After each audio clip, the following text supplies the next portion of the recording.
Most people taking creatine every day are getting significantly less out of it than they should, not because of the dose, not because of the brand, but because of 3 specific mistakes that nobody talks about.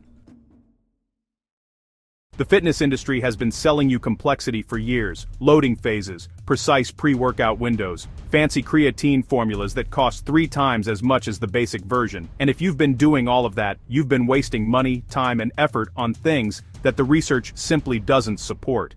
Here's the thing: creatine is one of the most studied supplements on the planet. We have decades of data on it, and what that data shows is actually simpler than what most people are doing.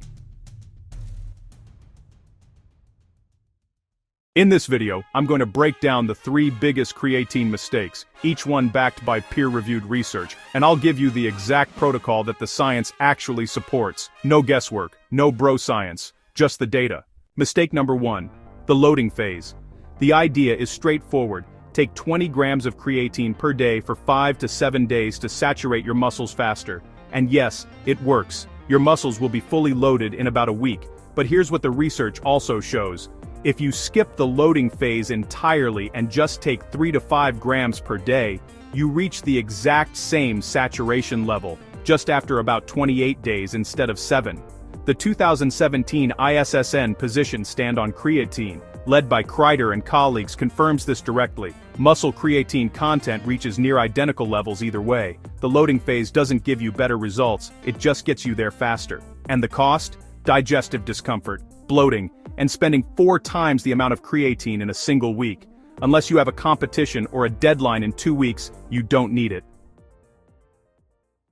Mistake number 2: the timing obsession. Pre-workout or post-workout? This debate has been going on forever. Everyone seems to have a strong opinion. Here's what the actual science says. Antonio and Ciccone published a direct comparison in 2013. Pre-workout creatine supplementation versus post-workout.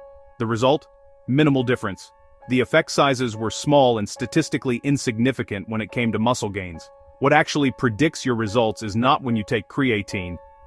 It's whether you take it consistently, every single day. Creatine works by keeping your muscle stores saturated over time. Miss days and those stores drop. The timing within a single day is almost irrelevant. Pick a time that fits your routine. With breakfast, with dinner, with your training, and stick to it. That's it.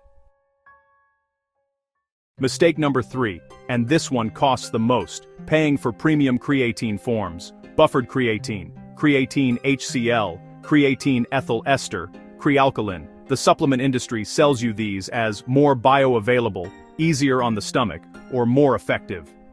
The price is usually 3 to 5 times higher than basic creatine monohydrate. The research does not back this up.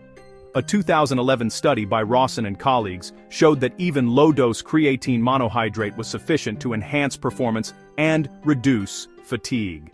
Multiple head-to-head comparisons between monohydrate and these premium forms have found no meaningful difference in outcomes. Creatine monohydrate has the strongest evidence base of any form. It is the most studied, the most proven, and the cheapest. There is no peer-reviewed reason to pay more. So, what does the science-backed creatine protocol actually look like? 3 to 5 grams of creatine monohydrate per day, no loading phase, no specific timing window, just consistency, every day, with enough water, for at least 4 weeks before you judge the results. That's the full protocol. No complexity, no expensive upgrades. The research is clear on this.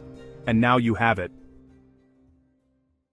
If you want to know what the science actually says about training and nutrition, without the industry noise, that's exactly what this channel is about. New videos every Sunday.